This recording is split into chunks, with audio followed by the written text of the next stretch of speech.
Bismillahirrahmanirrahim. Assalamualaikum warahmatullahi wabarakatuh.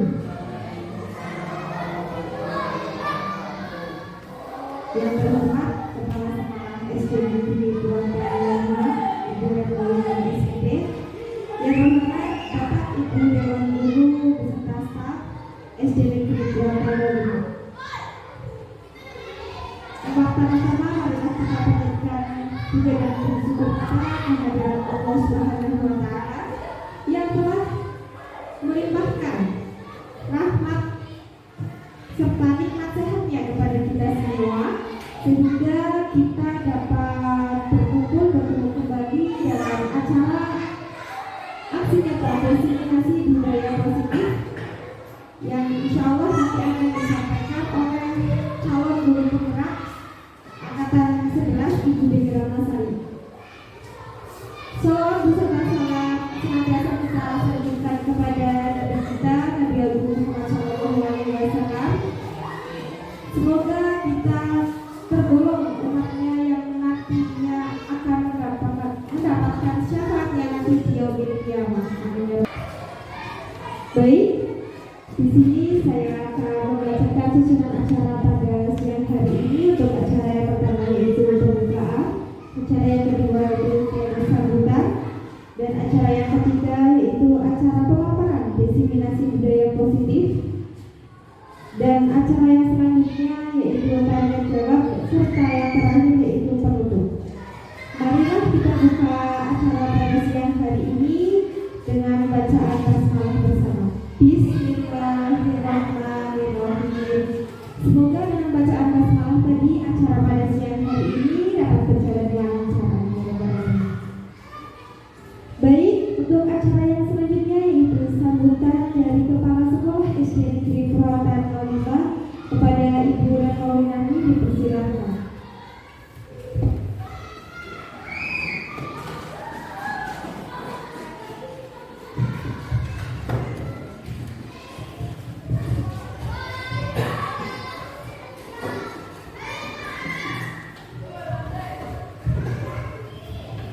Assalamualaikum warahmatullahi wabarakatuh.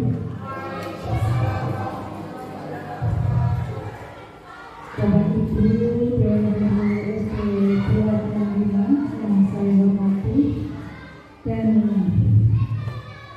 calon guru penggerak Ibu Dewi Ramasari angkatan yang ke-11.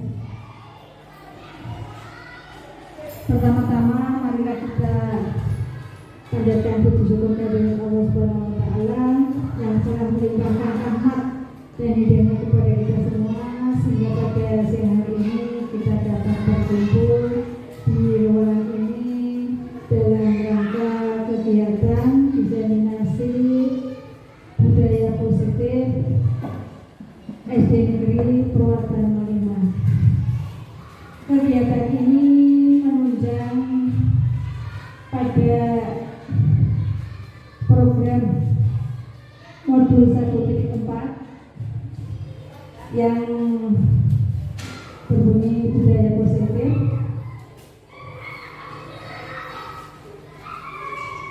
Semoga pada kegiatan hari ini nanti berdampak pada siswa kita, terutama nanti terjadinya perubahan pada keseharian siswa. Silakan nanti hasilnya Ibu sampaikan kepada siswa ya, nanti supaya dalam keseharian siswa dalam melaksanakan kegiatan semuanya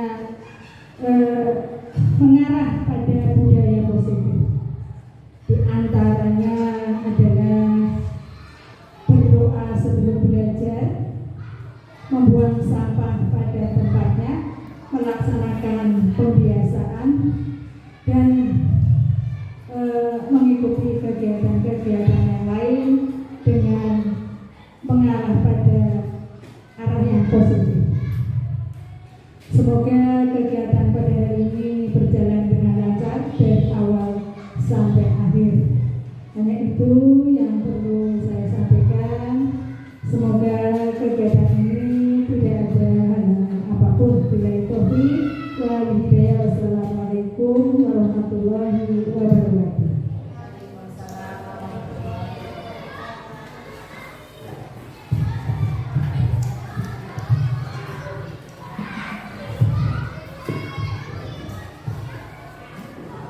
Terima kasih kepada Ibu Retno atas sambutannya. Acara yang selanjutnya yaitu pemaparan diseminasi budaya positif yang akan disampaikan oleh Ibu Dewi Ratnasari SPD sebagai calon guru penggerak angkatan 11. Kepadanya dipersilakan.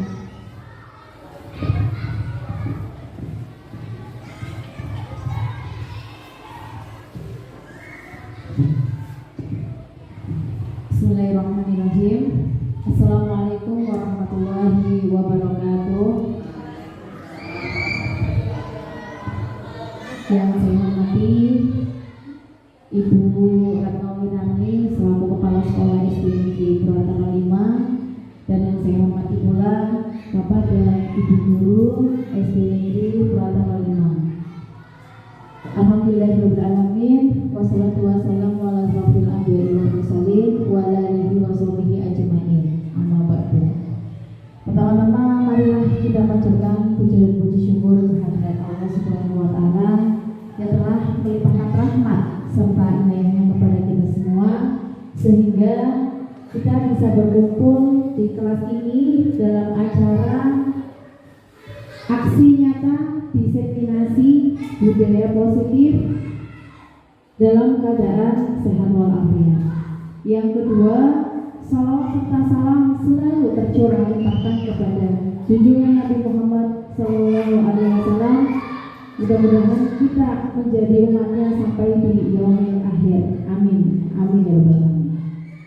Sebelumnya Bapak dan Ibu, saya sampaikan ucapan terima kasih terlebih dahulu untuk Ibu Kepala Sekolah yang sudah mengizinkan saya melakukan kegiatan aksi nyata diseminasi budaya positif ini di SD Negeri Purwakarta 5. Dan saya juga ucapkan terima kasih kepada Bapak dan Ibu guru yang sudah ikut berpartisipasi dalam acara pada hari ini. Baiklah Bapak Ibu, untuk mempersingkat waktu, saya langsung saja ke acara pada hari ini. Nah, yang pertama, perkenalkan dulu, mungkin sudah pada kenal ini Bapak Ibu, tapi saya perkenalkan lagi, saya Dewi Ratnasari, insya Allah akan menjadi guru penggerak angkatan 11 Kabupaten Brebes dari SD Negeri Purwakarta 5. Dan sebelum kita melakukan diseminasi hari ini, seperti biasa nih Bapak Ibu, kita membuat yang namanya kesepakatan forum diseminasi pada siang hari ini. Dan ini sudah ada dua, ya, ini sebagai pemantik nih Bapak Ibu. Yang pertama adalah menghargai siapapun yang menghargai siapapun. Jadi siapapun yang sedang berbicara, ya, alangkah baiknya kita hargai. Kemudian yang kedua adalah menjadi pendengar yang baik. Dan yang selanjutnya nanti silakan Bapak Ibu, ya, boleh mengisi nomor 3, 4, dan 5 dan selanjutnya. Monggo, siapa dulu yang ingin mengisi yang pertama kesepakatan yang ada di sini? Ayo monggo, silakan. Sudah dia barangkali.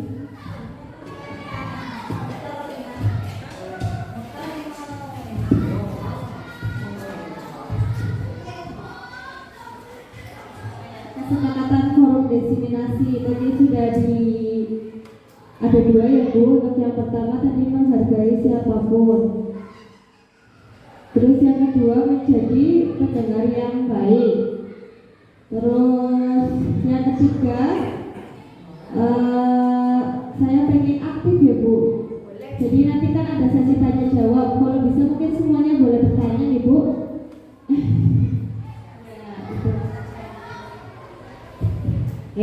Aktif nih, aktif dalam forum diskusi. Sudah saya tuliskan aktif.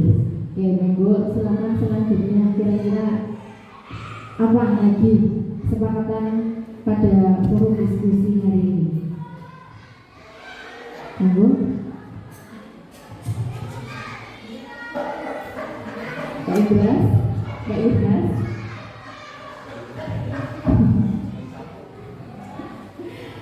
Apa kira-kira Bapak Ibu? Mungkin satu lagi nggak apa-apa.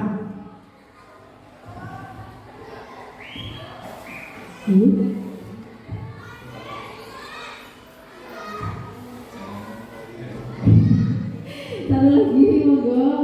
Apa Pak Ibras? Nggak apa-apa, sampai selesai. Apa Bu Dede?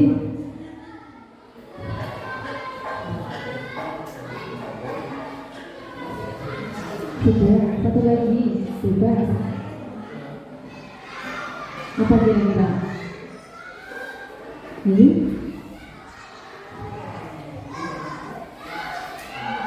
Menghormati sudah. Menghargai menghormati sama gitu Pak Ibu. Satu lagi kira-kira Ayu? Apa hubungan dari dia lagi satu lagi nggak apa-apa? Cukup? Oke, ya sudah ini saja ya Bapak Ibu. Kita sepakati ya, kesepakatan forum diseminasi yang pertama kesepakatannya tadi ya menghargai siapapun, yang kedua menjadi pendengar yang baik, yang ketiga adalah aktif. Aktifnya nanti aktif dalam bertanya dan lain sebagainya. Oke. Dan yang selanjutnya seperti biasa ya biar tidak tegang ya. Ini ada ice breaking. Iya, ice breaking. Nah, ice breakingnya adalah nanti sebutkan warnanya secara cepat di Bapak Ibu ya. Iya, secara cepat. Jadi disebutkan warnanya ya. Bisa ya? Oke. Dari Bu Nadia dulu boleh. Sebutannya, tulisan warnanya berarti kan sebutkan warnanya. Cepat. Biru, kuning, hijau. Oke. Iya benar. Selanjutnya Pak Ibras ya.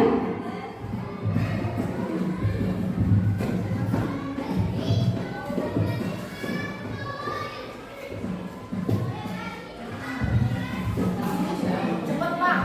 Kuning, merah, biru, Kuning, merah, kuning, merah, biru. benar apa Bapak Ibu? Benar ya? Ya, oke. Terakhir. Siapa ya? Bungkus yang terakhir ya. Oke, bungkus 1, 2, 3 nanti langsung menyebutkan warnanya Ibu. Oke, 1, 2, 3 silakan. Merah, putih, hitam. Merah, merah, kuning, bener apa salah? Oke, iya tepuk tangan dulu buat yang lainnya. Terima kasih. Yang benar ini merah, hitam dan ungu. Iya, bukan kuning, hijau dan putih ya Bu. Disebutkan warnanya. Iya nggak apa-apa, ini juga namanya juga permainan ya Bu. Kadang ada salah, kadang benar. Oke, terima kasih semuanya. Dan lanjut saja. Nah, tujuan diseminasi kali ini Bapak Ibu, yang pertama melalui kegiatan diseminasi ini guru dapat memahami budaya positif yang baik. Ya, dan selanjutnya yang namanya budaya positif. Budaya positif ini merupakan perwujudan dari nilai-nilai atau keyakinan universal yang diterapkan di sekolah, dan budaya positif ini dapat mendorong murid untuk mampu berpikir, bertindak, dan mencipta sebagai proses memerdekakan dirinya sehingga murid itu mampu mandiri dan bertanggung jawab. Nah ini Bapak Ibu ya, ini akan kita bahas pada siang hari ini, di mana konsep inti budaya positif itu ada 6. Yang pertama adalah disiplin positif, kemudian yang kedua adalah kebutuhan dasar manusia, dan yang ketiga itu ada teori motivasi, hukuman, konsekuensi, dan teori motivasi ada hukuman, konsekuensi, dan restitusi. Kemudian yang selanjutnya adalah keyakinan kelas, posisi kontrol guru, dan yang terakhir adalah segitiga restitusi. Dan pada hari ini Bapak Ibu kita akan membahas tuntas ya ini konsep inti budaya positif ini. Dan mungkin hari ini saya juga akan memberikan materi ini kepada Bapak Ibu yang saya dapatkan dari pendidikan guru penggerak ini, terutama dari modul 1.4 tentang budaya positif. Nah, yang pertama disiplin positif. Nah, tadi sudah disinggung ya sama Ibu Kepala Sekolah tentang disiplin positif. Nah, disiplin positif itu salah satunya adalah pembiasaan baik yang dilakukan di sekolahan. Dan alhamdulillah Bapak Ibu pembiasaan baik ini sudah diterapkan di sekolahan ini. Nah, pembiasaan yang baik itu sudah kita laksanakan juga. Contohnya adalah setiap hari Rabu, ya. Setiap hari Rabu itu adalah kita membacakan surat-surat pendek, surat Yasin, dan surat-surat yang ada di dalam juz amma. Kemudian yang kedua adalah di hari Jumat itu ada kebersihan lingkungan, ya. Dan juga yang terakhir ada di hari Sabtu itu adalah makan makanan yang sehat, 4 sehat 5 sempurna, begitu. Nah, ini lebih lengkapnya Bapak Ibu mengenai disiplin positif. Disiplin positif ini merupakan pembiasaan hal yang baik, mencakup sikap atau perilaku maupun tutur kata oleh seluruh warga di sekolah, terutama bagi murid agar dapat berkembang menjadi pribadi yang kritis, mandiri, dan bertanggung jawab. Nah, selain itu sebagai pendidik, tujuan kita ini juga menciptakan peserta didik yang memiliki disiplin diri sehingga mereka berperilaku mengacu kepada nilai-nilai kebajikan universal dan memiliki motivasi dalam diri menuju perubahan perilaku ke arah yang lebih baik. Seperti itu. Nah, disiplin positif ini juga sama ya, ini Bapak Ibu, saya lanjut saja selanjutnya. Nah, nilai-nilai kebajikan yang ada di dalam disiplin positif itu ternyata semuanya itu sudah ada pada profil pelajar Pancasila. Nah, yang pertama ada beriman, bertakwa kepada Tuhan Yang Maha Esa, berakhlak mulia, kemudian yang kedua ada mandiri, yang ketiga bernalar kritis, yang keempat ada berkebinekaan global, yang kelima ada bergotong royong, dan yang keenam adalah kreatif. Nah, untuk selanjutnya ini ada teori motivasi, hukuman, penghargaan, dan restitusi. Nah, teori motivasi ini Bapak Ibu ternyata dibagi menjadi 3. Yang pertama adalah untuk menghindari ketidaknyamanan atau hukuman. Dan yang kedua, untuk mendapatkan imbalan atau penghargaan dari orang lain. Yang ketiga, untuk menjadi orang yang mereka inginkan dan menghargai sendiri dengan nilai-nilai yang mereka percaya. Nah, ini contohnya hukuman. Nah, kalau hukuman itu Bapak Ibu biasanya itu tidak terencana atau tiba-tiba. Biasanya kalau misalkan ada anak yang tidak mau menuruti peraturan, biasanya kita itu langsung memberikan hukuman karena hukuman ini tidak terencana ataupun tiba-tiba. Kemudian murid tidak tahu apa yang akan terjadi. Nah, kemudian bersifat satu arah, dan yang terakhir berupa hukuman psikis atau fisik.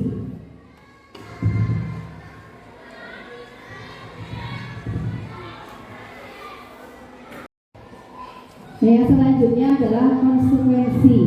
Ya. Untuk konsekuensi ini Yang pertama adalah biasanya terencana, kemudian disepakati sesuai dengan peraturan yang ada. Kemudian murid tetap dibuat tidak nyaman.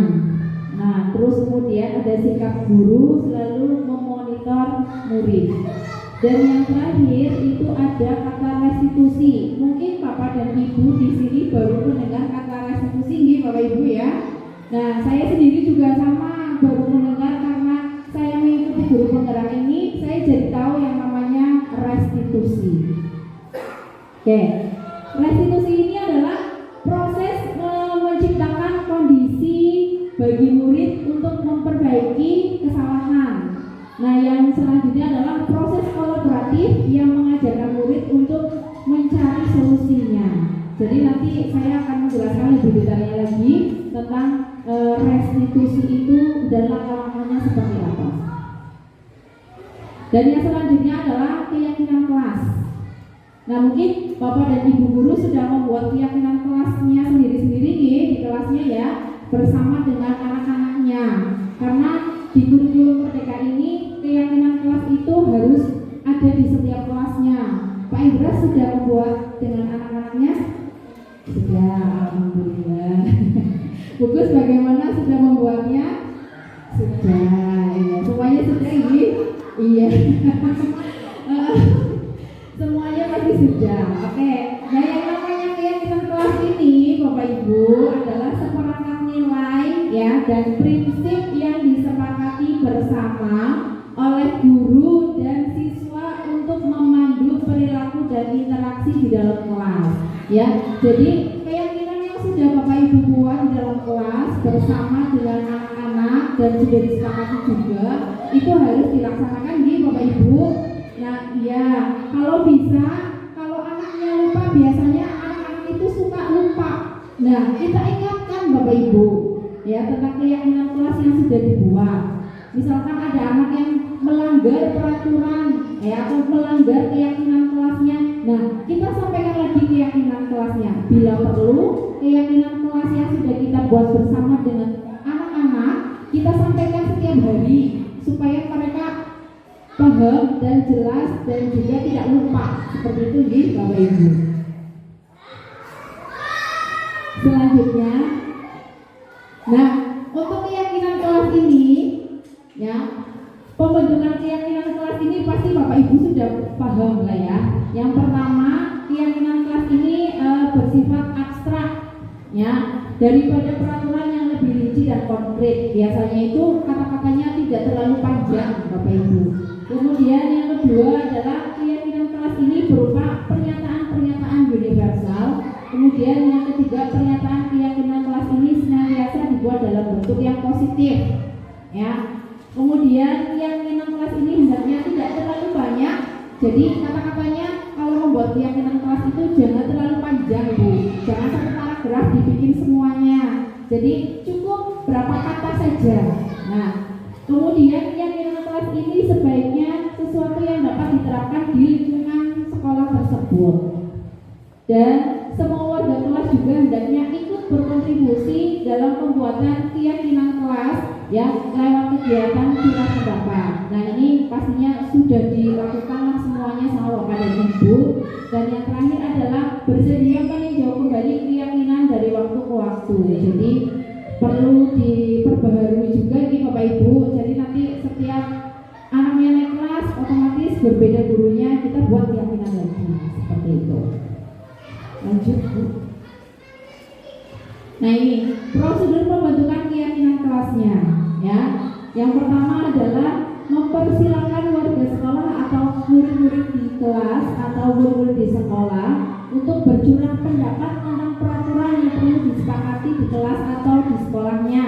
Jadi sebelum membuat keyakinan kelas itu kita tanyakan dulu ke anak-anaknya, kira-kira apa saja yang harus kita lakukan di kelas ini atau di sekolah ini. Pasti anak-anak pasti akan menjawab nih Bapak Ibu. Harus disiplin misalkan, harus masuknya harus tepat waktu dan lain sebagainya seperti itu. Kemudian yang kedua, mencatat semua masukan-masukan para murid ya atau warga sekolah di papan kertas besar, ya kertas ukuran poster, di mana semua anggota kelas atau warga sekolah ini bisa melihat hasil curah pendapatnya. Kemudian yang ketiga adalah susunlah keyakinan kelas sesuai prosedur pembentukan keyakinan sekolah ataupun kelas. Nah, gantilah kalimat-kalimat ini dalam bentuk negatif menjadi kalimat yang positif. Jadi ketika membuat keyakinan kelas itu jangan ada kata tidak boleh, itu kan bentuknya berarti atau katanya itu adalah negatif. Jadi diganti kata-katanya seperti itu.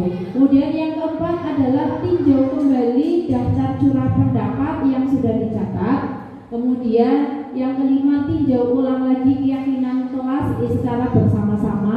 Yang keenam, setelah keyakinan ini selesai dibuat, maka semua warga kelas dipersilakan meninjau ulang dan menyetujuinya dengan menandatangani keyakinan sekolah atau kelas tersebut, termasuk guru dan semua warga atau murid.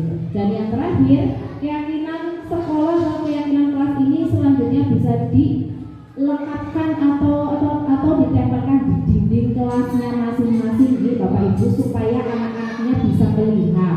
Jadi entah itu yang penting ditempel atau bisa juga di-print di Bapak Ibu dalam kertas yang ukurannya agak besar supaya anak-anak itu setiap harinya bisa melihat. Jadi ketika ditanya keyakinan kelasnya, mana keyakinan kelasnya? Oh ini Bapak Ibu sudah ditempel dan mereka selalu melihatnya setiap hari. Jadi tidak ada lagi anak-anak itu yang melanggar peraturan yang ada di sekolah. Kebetulan di kelas saya sudah Bapak Ibu, tapi di belakang kalian ini tidak terlihat. Oke, lanjut. Nah, ini keyakinan kelas 6 ya yang sudah saya buat. Nah, yang pertama adalah disiplin waktu tadi. Jadi kita ketika membuat keyakinan kelas ini menggunakan kata-kata yang singkat tetapi mengena nih Bapak Ibu. Yang pertama disiplin waktu. Pasti yang namanya disiplin waktu itu kan kita tahu, oh berarti kalau disiplin waktu contohnya adalah kita masuk sekolah jam 7, oh berarti sebelum jam 7 sudah berada di sekolahan. Dan yang kedua, saling membantu dan bekerja sama. Jadi kalau misalkan ada yang butuh bantuan teman-temannya ya, itu kita harus saling membantu dan bekerja sama. Tetapi kalau misalkan untuk mengerjakan PR tidak ya, mengerjakan tugas dan sebagainya itu harus dikerjakan sendiri-sendiri. Kemudian yang ketiga adalah saling menjaga kebersihan kelas. Jadi kelasnya itu setiap hari harus bersih ya, harus dibikin juga daftar piket. Jadi ada setiap hari itu ada anak yang piket membersihkan kelas secara bergantian. Kebetulan kalau di kelas saya ini Bapak Ibu, hari Senin dan hari Jumat itu kita ada sendiri-sendiri anak-anaknya, tetapi hari Sabtu itu bersama piketnya karena mungkin karena jumlah siswanya kurang ya, jadi saya membuatnya hari Senin sampai hari Jumat saja. Untuk hari Sabtunya itu piket bersama. Dan yang keempat itu adalah menghargai guru atau teman yang sedang berbicara. Nah, kalau poin keempat ini ya yang selalu saya lihat di dalam kelas itu, ketika saya menjelaskan itu pasti ada satu atau dua anak itu yang selalu bercerita sendiri. Nah, makanya saya bersama dengan siswa saya membuat keyakinan yang keempat ini, menghargai guru atau teman yang sedang berbicara. Nah, supaya mereka itu tahu, oh ternyata ketika ada guru yang sedang berbicara, kita harus mendengarkan. Seperti itu. Kemudian yang kelima adalah gemar membaca dan menulis. Nah, inilah menjadi PR saya Bapak Ibu, gemar membaca dan menulis, karena anak-anak di kelas saya, di kelas 6 itu ya, ketika mereka disuruh untuk membaca ya, untuk meningkatkan literasi itu memang sangat susah sekali. Nah, makanya saya membuat keyakinan kelas ini gemar membaca dan menulis agar mereka itu dapat termotivasi ya untuk selalu membaca ya, walaupun awal-awalnya memang susah atau awal-awalnya mereka harus dipaksa dulu gitu Bapak Ibu, tapi nanti lama-kelamaan ya insya Allah berjalannya waktu mereka nanti akan sadar dan mereka juga pastinya akan menjadi rajin untuk membaca. Dan yang selanjutnya adalah berani berpendapat. Ya. Yang terakhir nih Bapak Ibu adalah berani berpendapat. Nah, berani berpendapat ini yang saya lihat di kelas saya juga, ya, mereka itu selalu diam. Ketika ditanya, ya diam, tidak mau menjawab. Tidak mau menjawabnya itu mungkin karena malu atau mungkin karena kurang berani. Nah, makanya saya membuat keyakinan kelas ini berani berpendapat supaya mereka aktif dalam kelasnya dan berani berpendapat. Dan kadang ada juga anak yang mau berpendapat tapi kadang takut salah. Iya kadang kayak gitu ya Bapak Ibu ya. Kadang takut salah atau misalnya disurakin, biasanya disurakin di Bapak Ibu sama teman-temannya ya. Tapi mudah-mudahan dengan keyakinan kelas yang sudah saya buat ini, mudah-mudahan mereka semuanya aktif dalam kelas dan berani untuk berpendapat. Nah, selanjutnya, ini yang selanjutnya adalah kebutuhan dasar manusia. Nah, sebelum ke kebutuhan dasar manusia, coba saya tanya dulu. Kebutuhan dasar manusia, kira-kira apa sih yang dibutuhkan oleh manusia itu? Udah deh, coba apa Bu? Oke, makan, minum, iya, oke, pakaian, iya, sanjang pangan papan, benar sekali. Itu yang dibutuhkan oleh kita semua ini Bapak Ibu. Nah, kebutuhan dasar manusia. Nah, kita coba ya. Kayak kebutuhan dasar manusia ini merupakan sesuatu yang kita lakukan ya untuk mendapatkan apa yang kita inginkan. Nah, seluruh tindakan yang kita lakukan ini pastinya memiliki tujuan ya. Semua usaha terbaik yang kita lakukan agar kebutuhan dasar kita terpenuhi dengan baik, itu pastinya. Lanjut Bu.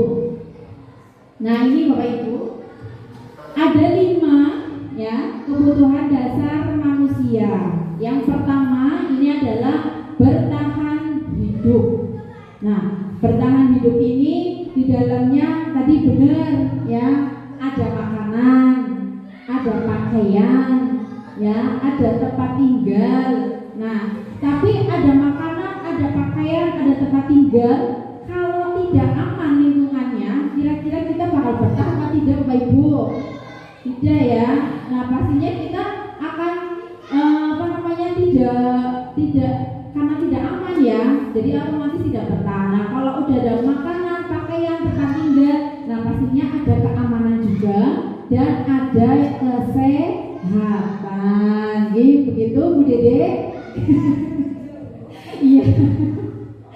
Nah, selanjutnya itu ada kasih sayang dan rasa diterima. Nah, rasa kasih sayang dan rasa diterima ini ya salah satunya itu adalah tadi dipedulikan. Jadi kita itu harus peduli sesama manusia ya Bapak Ibu. Kalau ada yang sakit, nah iya kita jenguk ya Bu Dede, iya. Tapi di jenguk juga harus bawa apa Bu? Bawa makanan, ya boleh ya. Dan harus berbagi. Nah, bisa berbagi itu kan bukan hanya berbagi tentang makanan ya Bapak Ibu, tetapi berbagi ilmu. Nah, hari ini yang saya bagikan itu juga termasuk ya Bapak Ibu, iya harus berbagi ilmu ya.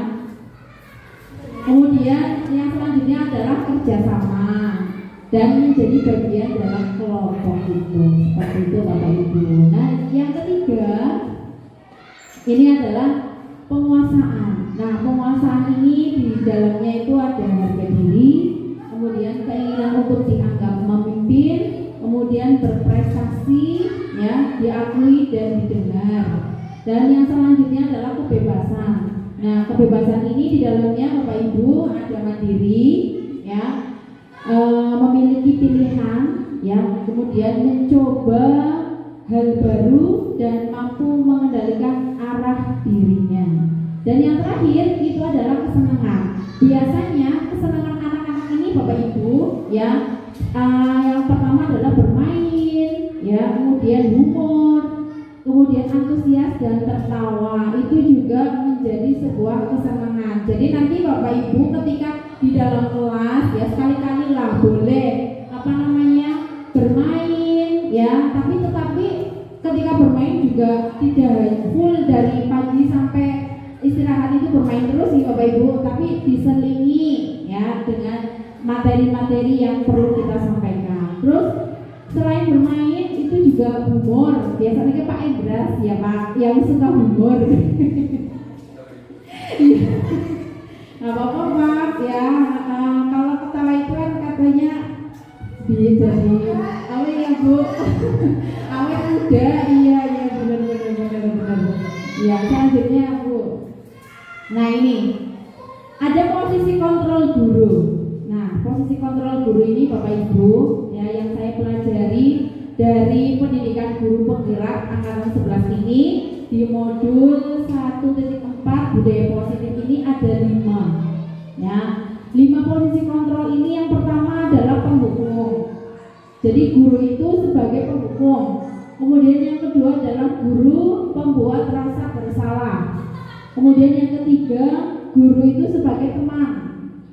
Kemudian yang keempat, guru itu sebagai pemantau. Dan yang terakhir, guru itu adalah sebagai manajer. Nah, kira-kira Bapak Ibu sebelum saya tuntaskan atau sebelum saya paparkan 5 posisi kontrol ini, menurut Bapak Ibu kira-kira sebagai guru ya, kita itu cocoknya di posisi kontrol yang mana? Yang mana kira-kira? Bu Dede, Bu Tayyiba, teman, oke. Punya pendapat sendiri-sendiri ya. Kalau Bu Dede, coba Bu Dede apa Bu? Teman, Bukus, teman, oke. Bu Tayyiba, oh teman, oh ini satu suara semua. Oh iya, kelas rendah, ya, oke. Coba kalau dari guru agama, Bu Nurul Khalifah, teman sama pemantau. Kalau dari laki-laki ini Bapak Guru Irhas, teman juga. Kalau Pak Indras, manajer. Oke. Bapak ya Bapak Ibu kan punya pendapat sendiri-sendiri. Iya. Kalau Bu Nadia ini, Bu Nadia apa Bu? Semuanya, pilih salah satu saja, jangan banyak-banyak. Teman dan pemantau. Kalau ibu kepala sekolah kan dulu pernah jadi guru kelas Ibu, guru PJOK, otomatis kan pernah menjadi guru PJOK itu kan kira-kira apa Bu? Manajer. Oke, manajer pemantau dan teman. Oke, tepuk tangan buat semuanya. Oke, coba ya kita tebak-tebakan kira-kira bener gak jawabannya? Oke, lanjut Bu. Nah, yang pertama ini Bapak Ibu, guru sebagai penghukum. Nah, biasanya kalau guru sebagai penghukum ini, ya, biasanya itu nada suaranya biasanya kalau kita sedang murid kita itu biasanya nada suaranya tinggi, ya. Kemudian bahasa tubuhnya itu seperti kayak matanya melotot dan jarinya menunjuk-nunjuk, itu berarti guru itu sebagai penghukum. Nah, contohnya ini adalah ini ada kata-kata ketika murid kita itu datangnya terlambat. Nah, ini kata-katanya dengan nada-nada tinggi Bapak Ibu. Contohnya misalnya terlambat lagi, pasti terlambat lagi, sudah selalu datang terlambat, kapan bisa datang tepat waktu, seperti itu. Nah, kalau kita ini guru sebagai penghukum ini Bapak Ibu, hasilnya itu ke anaknya itu ya akan berdampak kepada anak didik kita. Nah, akan berdampak seperti apa? Murid itu bisa juga marah, ya. Kemudian bisa juga murid itu menjadi dendam, ya, atau bersifat agresif. Nah, bisa jadi sesudah itu ketika mereka duduk, ya, ketika di kelas biasanya murid itu mendumel karena pagi-pagi sudah dimarahi dan lain sebagainya. Nah, atau juga bisa murid tersebut itu akan mencoret-coret bukunya, ya, bisa juga mencoret-coret bukunya sendiri karena mungkin kesel dan lain sebagainya, ya. Terus kemudian kalau nggak mencoret-coret di buku, ya di meja tulisnya dicoret-coret, ya. Kemudian kemudian lebih buruknya lagi nih Bapak Ibu, biasanya kalau misalnya muridnya dendam ya kepada kita ini Bapak Ibu guru, biasanya itu ketika kita melihat oh ya ini Pak Indra motornya baru misalkan. Biasanya kalau misalnya muridnya sudah dendam, itu bisa juga ke motornya, misalnya Pak Indra motornya baru digores misalkan karena saking dianya karena dendam pagi-pagi sudah dimarahi sama Pak Indra. Nah itu timbulnya seperti itu Bapak Ibu. Nah ini kondisi kontrol yang pertama ini guru sebagai penghukum ini tidak boleh dilakukan di Bapak Ibu karena itu hasilnya akan berdampak negatif kepada siswa. Ya, selanjutnya posisi kontrol yang kedua. Nah, guru sebagai pembuat merasa bersalah.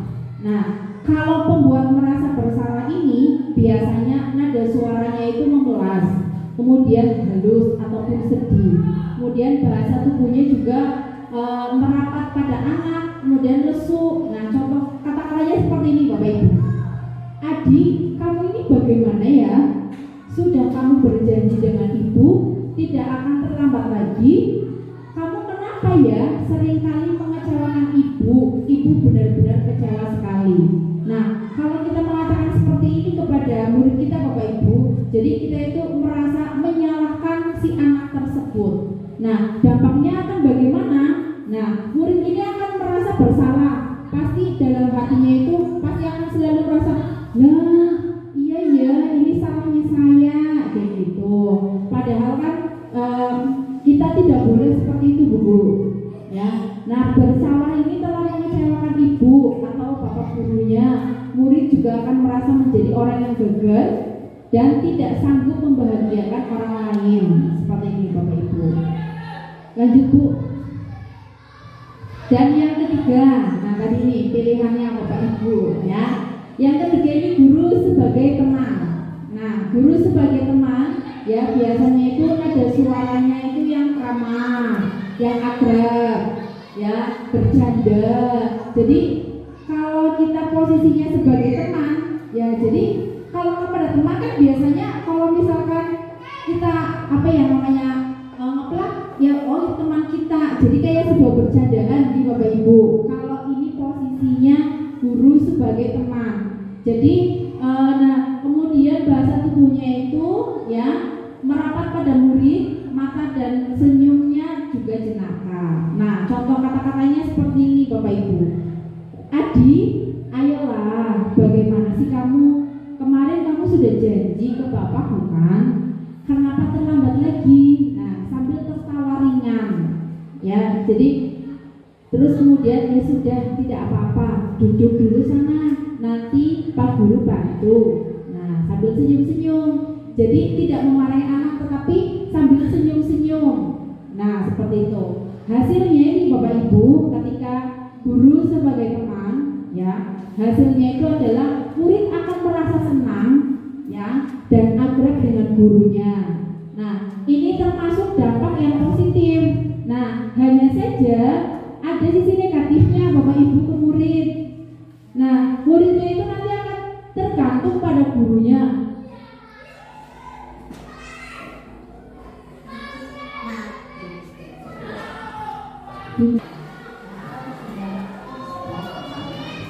Oke, ini Bapak Ibu hasilnya ya. Murid itu akan merasa senang ya dan akrab tadi ya. Seperti sudah saya jelaskan tadi. Nah, selain itu ada sisi negatifnya kalau kita guru sebagai teman. Nah, sisi negatifnya itu tadi murid itu akan tergantung pada guru tersebut. Nah, bila ada masalah, dia merasa bisa mengandalkan gurunya untuk membantunya. Nah, akibat lain dari posisi guru sebagai teman ini Bapak Ibu, nah contohnya tadi Adi. Nah, hanya akan berbuat sesuatu bila yang menyuruh adalah gurunya tersebut dan belum tentu berlaku yang sama dengan guru ataupun orang lain. Nah, ini kalau kita di posisi guru sebagai teman seperti itu Bapak Ibu. Jadi ada sisi positifnya tapi ada juga sisi negatifnya. Lanjut Bu. Nah, yang keempat ini adalah guru sebagai pemantau. Nah, kalau guru sebagai pemantau itu biasanya nada suaranya datar. Nah, bahasa tubuhnya yang formal. Nah, contoh kata-katanya seperti ini Bapak Ibu. Adi, tahukah kamu jam berapa kita memulai? Nah, adiknya menjawab, tahu Pak. Nah, gurunya, kamu terlambat 15 menit. Apakah kamu sudah mengerti konsekuensi yang harus dilakukan bila terlambat?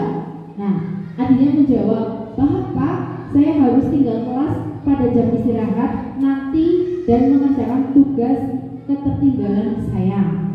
Nah, gurunya menjawab kembali, ya benar. Nanti pada saat jam istirahat, kamu harus tinggal di kelas untuk menyelesaikan tugas yang tertinggal tadi. Saya tunggu bagaimana perasaanmu.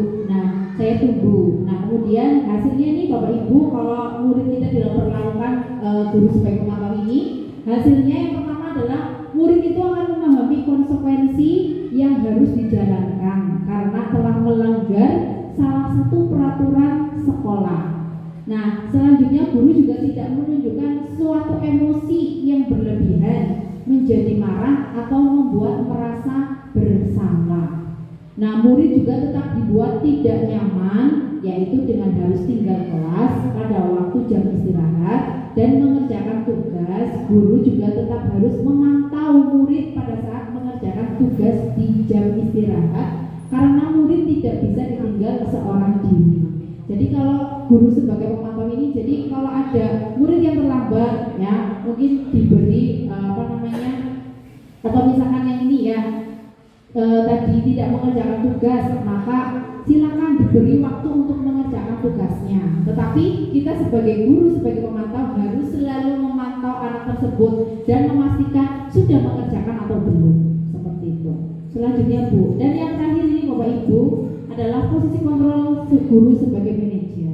Nah, kalau sebagai manajer ini ya biasanya bahasa tubuhnya tidak kaku dan juga mendekat ke murid. Nah, bisa ini ada dua percakapannya ya, saya minta Bunda Dia bersama dengan saya biar coba Bunda Dia jadi bu gurunya boleh, nanti saya jadi adinya, atau Bunda Dia jadi adinya, saya jadi gurunya. Oke. Jadi siapa Bu? Contohkan sebagai gurunya ya. Iya. Oh saya dulu. Oh saya jadi gurunya. Boleh. Oke. Ini saya ganti Nadia Pak. Boleh? Biar sama ya namanya ya. Oke, Nadia, apakah kamu mengetahui jam berapa sekolah dimulai? Tahu Bu, jam 7. Betul ya. Jadi kamu terlambat. Kira-kira bagaimana kamu akan memperbaiki masalah ini? Saya bisa menanyakan ke teman saya Bu untuk mengejar tugas yang tertinggal.